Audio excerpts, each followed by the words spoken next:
और इसी मुद्दे पर चर्चा करेंगे। हमारे साथ खास मेहमान जुड़ चुके हैं, आइए सभी का एक एक करके स्वागत करते हैं। अशोक सिंह शेखावत हैं बीजेपी से, बहुत बहुत स्वागत अशोक जी आपका। स्वर्णिम चतुर्वेदी जी हैं कांग्रेस से, आपका स्वागत स्वर्णिम जी। ओम सैनी साहब वरिष्ठ पत्रकार के तौर पर, ओम सैनी साहब बहुत बहुत धन्यवाद चर्चा में शामिल होने के, स्वागत आपका।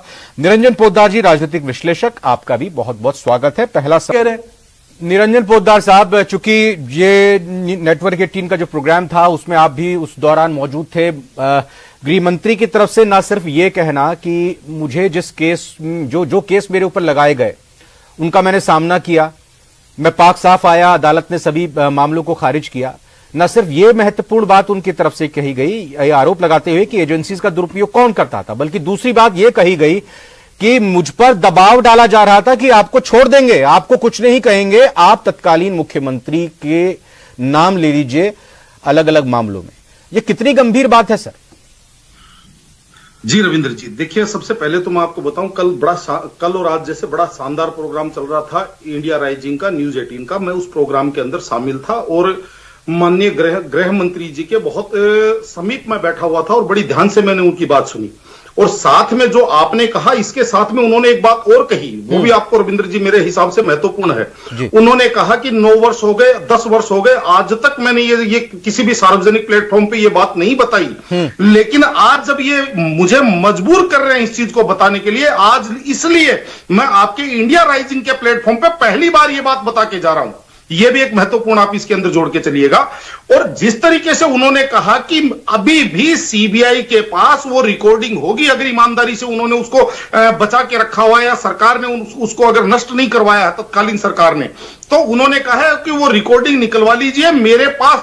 मेरे से उन्होंने 100 बार इन्वेस्टिगेशन करी, हर बार मेरे पास एक ही इनका सवाल होता था कि भाई तुम नरेंद्र मोदी जी का नाम ले दो, हम तुम्हें छोड़ देंगे।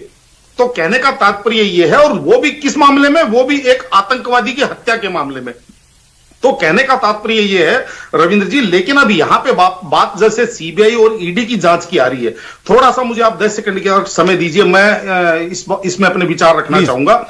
रविंद्र जी देखिए, ऐसा है कि जैसे आज तमाम विपक्ष कह रहा है कि ईडी और सीबीआई का दुरुपयोग हो रहा है, तो इनका सदुपयोग कैसे हो कि मतलब विपक्ष की जांच करे नहीं, सत्ता पक्ष की जांच हो नहीं सकती, क्योंकि यह चीज भी सत्य है कि जो सत्तासीन होती है उसके ऊपर प्रभाव जरूर होता है एजेंसियों का, इसमें भी कोई किंतु परंतु नहीं है। हाँ। तो सत्ता पक्ष की जांच हो नहीं, विपक्ष की जांच करे, ताला लगा दे, फिर ईडी सीबीआई का ताला लगा दो, फिर उसका सदुपयोग क्या है? हाँ। और मेरा एक मानना है, आप जब सार्वजनिक जीवन में आते हैं, आप जब यहां पे शुचिता की कस्में खाते हैं, तो फिर आपको जांच और तमाम प्रक्रियाओं से गुजरने में आपत्ति क्या है? आप क्यों इस तरीके की? और सबसे बड़ी बात क्या है जो कल माननीय गृह मंत्री जी ने भी आपके प्लेटफॉर्म पे कही, और मैं भी आपको एक इस चीज को कहना चाह रहा हूं। देखिए, जैसा चुनाव हार जाते हैं तो ईवीएम हैक है, अगर चुनाव आयोग का फैसला हमारे मन मुताबिक नहीं है तो चुनाव आयोग बिका हुआ है, न्यायालय का फैसला हमारे खिलाफ आ जाए तो न्यायालय बिका हुआ है, अगर कैग का फैसला हमारे खिलाफ आ जाए कैग बिका हुआ है,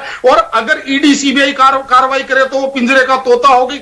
तो मुझे एक बात बताइए, कल को अगर कांग्रेस और तमाम विपक्षी दल ये सत्ता में आए तो ये भी तो इन्हीं संवैधानिक संस्थाओं से काम करेंगे। तो मेरा कहने का मतलब ये है, जितनी सत्ता पक्ष की जिम्मेदारी है उतनी ही इन संवैधानिक संस्थाओं में विश्वास बनाए रखना जनता का विपक्ष की भी जिम्मेदारी है। वीरेंद्र जी, रविंद्र जी, इस चीज को भी आप समझ के चलिए। ओम सैनी जी, क्या सुविधा की राजनीति है कि जब हम किस तरीके से, निरंजन पोद्दार साहब जरा ये बताइएगा कि यूपीए सरकार के टाइम में किस तरह के पॉलिटिकल अपॉइंटमेंट होते थे, किस तरह से एक्सटेंशन हुआ करते थे किसी संवैधानिक पद पर जो कोई बैठा होता था, जरा उसको भी याद कराइए पोद्दार साहब। देखिए ऐसा है सैनी साहब, मैंने बहुत सुना आपको, एक मिनट जरा दूसरों को भी सुनने दीजिए सर, और भी गेस्ट हैं। सबसे पहले तो मैंने आप ही के एक कार्यक्रम जो आपने पूछा, इस बात का मैं एक जवाब दे रहा हूं आपको कि आप ही का एक न्यूज 18 इंडिया का कार्यक्रम आता आर पार, उसके अंदर मैंने एक प्रवक्ता से सवाल पूछा था कि एक पूरी सरकार,